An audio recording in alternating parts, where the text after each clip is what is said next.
Bienvenue dans cette troisième vidéo et dernière vidéo de la série de vidéos autour des solutions collaboratives Plante de chez Autodesk.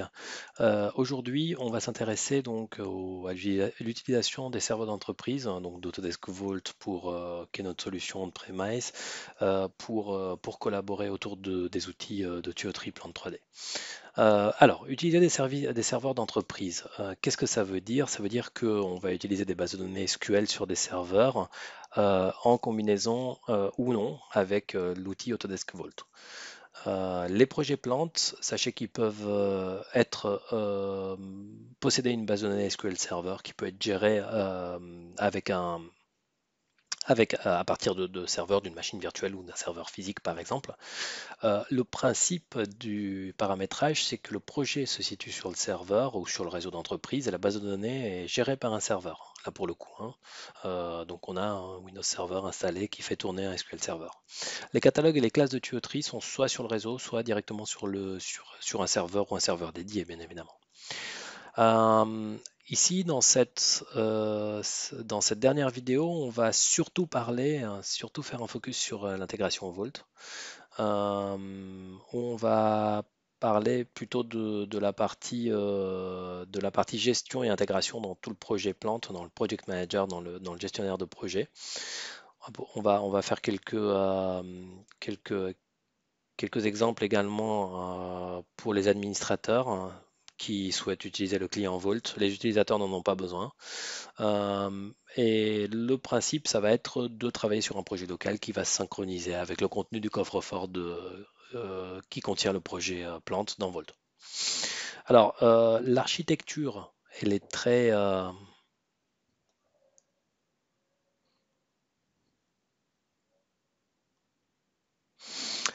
Parlons maintenant de l'intégration dans une architecture Vault avec des projets Plante 3D.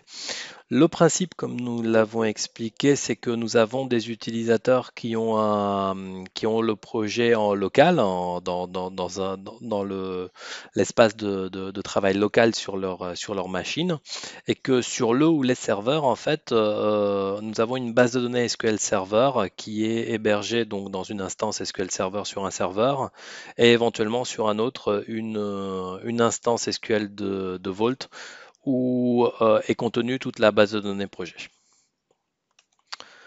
Les principes de l'intégration de Plante 3D plus Vault, c'est qu'on peut utiliser Plante des versions relativement anciennes jusqu'à la toute nouvelle 2021, peu importe les langues. Le serveur Vault doit être paramétré. On parle ici de workgroup ou de Vault workgroup ou professionnel. Ce qui est important, et il doit être à la même version que le logiciel Plante 3D, ce qui semble logique également. Les utilisateurs n'ont pas besoin d'être des experts de Vault. Il suffit qu'un administrateur leur donne un accès au serveur. Et le client Vault n'est pas nécessaire pour les utilisateurs. C'est-à-dire que les utilisateurs continuent de travailler comme ils ont l'habitude s'ils utilisaient déjà Plante 3D, directement dans l'outil AutoCAD Plante 3D, pour faire des manipulations avec le coffre-fort de Vault. Les principales caractéristiques de cette intégration, en fait, eh bien, comme je vous le disais, on est dans le gestionnaire de projet de l'outil Plante 3D. Vault est parfaitement intégré là-dedans. On va pouvoir, en tant qu'administrateur, créer un nouveau projet dans le Vault, bien évidemment, dans le coffre-fort. On va pouvoir, en tant qu'utilisateur, ouvrir un projet à partir de Vault, et réaliser des opérations d'archivage et d'extraction. Donc, je préfère les termes anglais personnellement, check-in, check-out, qui me permettent un peu comme le travail sur le cloud, de réserver un dessin pour pouvoir le modifier. Les autres sont en lecture seule dessus pendant la réservation. Et ensuite, une fois que j'ai fini mes modifications, de l'archiver, check-in, dans le Vault pour non seulement le libérer pour les autres utilisateurs, mais également pour impacter mes modifications que j'ai réalisées en local. Ce qui est important également à noter, c'est qu'on va pouvoir, grâce à Vault, utiliser des révisions, donc des changements d'indices, hein, suite à des décisions donc manuelles ou automatisées, suite à des validations par exemple, hein. On verra une vidéo dans ce sens-là. Et on peut également utiliser une option pour retourner à des versions précédentes pour vérifier ce qui s'est passé dans l'historique. Donc tout ça, c'est bien intégré dans le ruban d'AutoCAD Plan 3D. Et il est également capable, donc ça c'est plutôt pour les administrateurs, de migrer des projets existants, qu'ils soient SQLite ou SQL Server, en fait, vers des projets du coffre-fort Vault. Le premier exemple qu'on va discuter ici, c'est un exemple qui mélange tuyauterie et génie civil. Donc là, il s'agit de conception pluridisciplinaire. On parle de plantes et de Revit avec des données centralisées dans le coffre-fort de Vault. On va pouvoir faire de la collaboration en temps réel avec les modèles liés. Modèles liés, visualisables et bien sûr production de livrables. Par contre, les modèles liés, donc le Revit dans Plant ou de Plant dans Revit, ne vont pas tenir compte des propriétés des éléments. Donc ils sont juste là pour de la visualisation.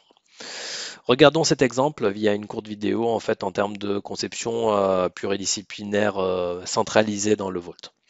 Ce que nous voyons ici, en fait, c'est un modèle donc comportant donc un modèle Revit comportant également des dessins de plantes 3D liés, hein. Vous voyez ici les DWG euh, qui sont multiples et qui sont liés directement dans un modèle qu'on pourrait définir de coordination, par exemple. Vous voyez ici donc ce hangar avec la partie tuyauterie équipement qui provient d'un export de plantes 3D en DWG, hein. Et ce qu'on va vouloir faire, c'est vérifier le modèle structure, par exemple, de Revit, hein. Donc, typiquement, on va s'intéresser à des éléments de type poteau, poutre et dalle. En ouvrant donc la publication qui existe dans le Vault sous forme de DWF au format DWF, qui est ouvrable bien sûr avec Design Review directement à partir du client Vault, on va pouvoir faire un commentaire sur un des livrables de Revit, hein, typiquement un plan béton armé. Le remettre donc à l'endroit initial, c'est-à-dire créer une nouvelle version directement dans le Vault, hein, avec un commentaire. Donc on va changer une section de poutre d'après ce commentaire sur le dessin des WF ici. Ce commentaire est visualisable dans le client Vault, mais il est surtout possible de l'appeler à partir de Revit et de le superposer sur le plan existant pour pouvoir avoir l'observation et agir en conséquence sur notamment cet élément de type poutre où on va changer la section, on la passe de 30-45 en 35-55. Ce qui a pour effet immédiat l'impact en fait sur la structure en 3D également, bien sûr. On sauvegarde tout ça dans le coffre-fort de Vault avec la publication, bien sûr, contrôlée, manuelle ou automatisable des différents livrables, des dessins, des plans de coffrage, de ferraillage, par exemple. On va aller consulter ça via le client Vault. Donc là, on est plus dans la peau d'un BIM manager, clairement, hein, puisqu'on l'avait dit que le client Vault n'était pas nécessaire pour les gens qui utilisent Plant 3D, ni pour les gens d'ailleurs qui utilisent Revit, hein. C'est un petit peu similaire. Ce qu'on va faire ici, c'est de retour dans Plant 3D. On va réouvrir notre dessin également et on va mettre à jour le fichier Revit lié pour avoir l'impact de notre modification, notamment la poutre qui a été modifiée en termes de section et qui vient de Revit. Donc vous voyez, on a les informations d'un côté comme de l'autre, que ce soit du Plant dans Revit ou du Revit dans Plant. Et tout ça à partir de Vault. Là ici, on va très facilement pouvoir mettre en plan nos éléments, notre modèle de coordination, cette fois-ci dans Plant, en ajoutant une vue des élévations, des coupes. Et bien évidemment, ça tient compte des éléments exportés de Revit sous forme de DWG et qu'on a tout simplement lié dans Plan 3D. Tout ça est contenu dans l'espace qui centralise la donnée, qui est Vault et qui tourne sur vos serveurs sécurisés derrière votre pare-feu. Ces mises en plan contenant des vues, des coupes, des vues en plan, des coupes peuvent très très bien se comportent de la même manière dans le coffre-fort de Vault, c'est-à-dire qu'on va pouvoir réaliser une opération de check-in, c'est-à-dire d'archivage, pour les rendre disponibles pour différents profils.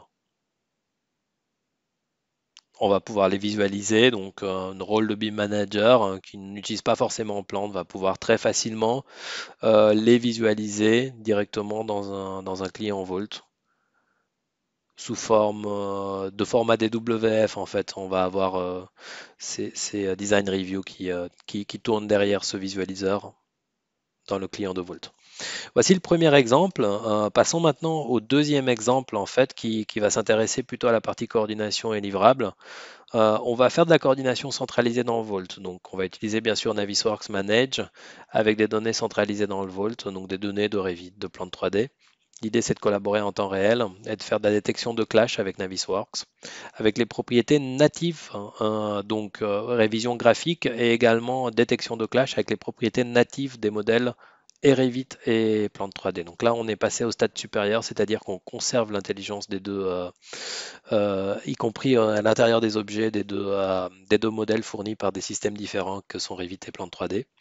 On va voir de quelle manière on va pouvoir également fournir des plans ISO et des plans ortho. Voyons ça à présent dans cette courte vidéo. L'idée, c'est à partir de Navisworks directement accéder au modèle de coordination qui est stocké dans le Vault. Nous avons ajouté dans ce modèle de coordination globale, bien sûr, tous les fichiers natifs provenant de Revit et de Plan 3D. J'insiste sur le côté natif des choses.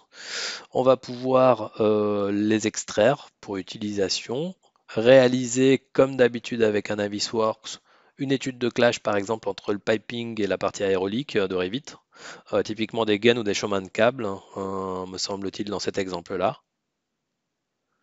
Une fois l'étude de clash réalisée, on va pouvoir consulter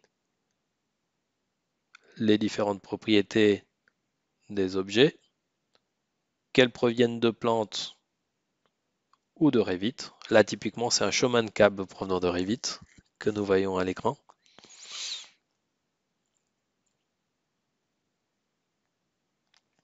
Et à ce moment-là, l'idée, c'est de, en simulant un petit peu ce workflow, c'est de changer le routage de la tuyauterie. Donc, l'idée, c'est que on est capable en tant que BIM manager ou responsable de la synthèse de voir le statut des différents fichiers et communiquer avec les dessinateurs, les modeleurs, qui via un bouton vont pouvoir, en ayant Navisworks d'ouvert, retourner vers leur outil de conception, typiquement Revit ou Plante 3D, et que le système leur sélectionne automatiquement l'élément mis en cause par le clash, l'élément à modifier. Donc typiquement, c'est pour ça qu'on souhaitait modifier le routage ici. Donc là on est côté dessinateur plante. Il a reçu une remarque de la synthèse. Il va pouvoir intervenir sur ce routage, le modifier. Donc typiquement, dans la mesure du possible, tirer un petit peu cette partie du T, renseigner les modifications qu'il a pu effectuer, réarchiver les données dans le coffre-fort, source unique de vérité, encore une fois. Il va également, vu que la ligne de tuyauterie a été modifiée, bien sûr, régénérer le plan isométrique existant sur cette ligne de tuyauterie, donc c'est la ligne numéro 6 ici. Donc pour les plans isométriques, ça fonctionne exactement de la même manière, c'est-à-dire qu'on est parfaitement capable de les extraire, d'en créer une nouvelle version et de les réarchiver, réaliser encore une fois une opération de check-in. Donc là, on génère un isométrique, une nouvelle version du dessin isométrique 6. On peut la contrôler visuellement, bien évidemment, une fois qu'elle est terminée. Une fois qu'on est content de tout cela, en fait, on est parfaitement capable de réaliser une opération d'archivage afin de créer une nouvelle version dans le coffre-fort de Volt. Comme d'habitude, on va renseigner éventuellement des commentaires qui suivront cette modification et qui nous permettront de tracer chaque étape en fait du travail. On peut utiliser le principe et les fonctionnalités de Volt pour réviser et donc changer l'indice de notre plan isométrique selon le processus qui a été mis en place, c'est-à-dire l'indissage primaire, l'indissage secondaire. Tout ça, c'est parfaitement paramétrable en fait à l'intérieur d'Autodesk Volt.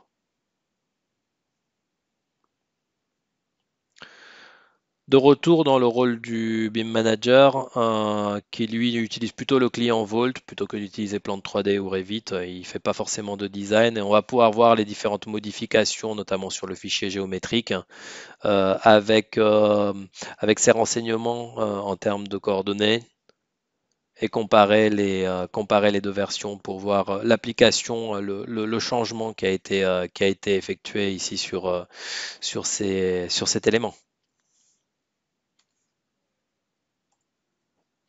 Regardons maintenant le troisième exemple qui est un exemple d'approbation de documents. Donc là, typiquement, ça va être sur un PID, sur un dessin PID, qui combine Plant, Vault et un partage cloud sur BIM 360 Docs.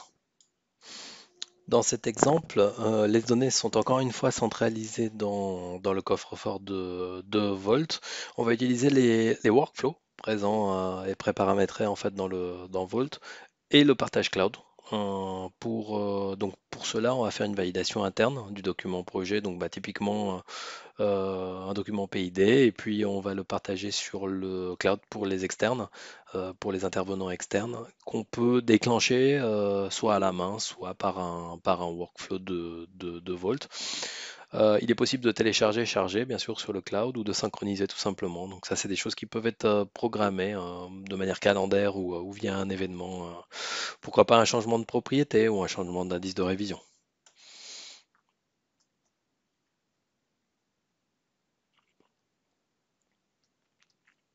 Regardons maintenant cet exemple rapide de l'intégration plan 3D Volt et puis du cycle d'approbation et de l'envoi sur le cloud. Les premières étapes, ça sera bien sûr d'intervenir sur ce PID et de lui appliquer un cycle d'approbation présent dans Autodesk Vault. On peut éventuellement attacher d'autres fichiers, typiquement des métraits par exemple, en utilisant les outils de recherche du coffre-fort qui vont rechercher le contenu du coffre-fort. Donc typiquement un fichier Excel, pourquoi pas, avec un récapitulatif des vannes. On a une prévisualisation bien sûr de tous les types de fichiers qu'on va pouvoir soumettre pour approbation, que ce soit des dessins, des modèles 3D ou bien des documentations plus administratives. On est également capable d'interagir de proposer des commentaires directement sur les dessins PID. Et ensuite, voici le workflow avec les différents statuts qu'on va pouvoir appliquer. Maintenant, on va réaliser directement dans l'outil de conception une modification au niveau des renseignements, au niveau de l'étiquette d'une vanne. Et une fois la modification effectuée, on peut la voir s'impacter, bien évidemment. Les, les modifications sont bien sûr historisées dans dans le coffre-fort Vault. Et on peut passer à l'étape suivante du workflow qui va être la partie révision avec l'équipe ou l'individu qui est bien identifié en fait pour qu'il réalise cette étape de vérification. Donc très rapidement, lui il va être mis au courant, pardon, soit via son client Vault, soit bien sûr via d'éventuels envois d'email. Il va pouvoir le valider et une fois validé, on va pouvoir le considérer comme diffusable. C'est exactement le cas ici. En allant dans les paramètres de Vault, on peut bien sûr décider de mapper un certain dossier ou des dossiers du coffre-fort avec un dossier du cloud de BIM 360. Et donc, on est parfaitement capable également, une fois que le statut d'un fichier ou d'un paquet de fichiers a changé, de demander soit manuellement, soit de manière automatique la publication sur le cloud à partir du coffre-fort pour un sous-traitant, par exemple. Ce que vous pouvez voir ici, en fait, c'est notre dessin qu'on a pu modifier et une fois considéré comme diffusable, on a bien sûr publier ce dessin sur le cloud pour que d'autres puissent le consulter. Automatiquement, une fois diffusé et modifié, euh, le dessin peut bénéficier du principe de révision automatique, c'est-à-dire qu'on va le faire changer d'indice interne dans le Vault, qu'il est passé maintenant en indice B. Et donc, on a un suivi complet de toutes les opérations qui ont pu être faites sur ce dessin.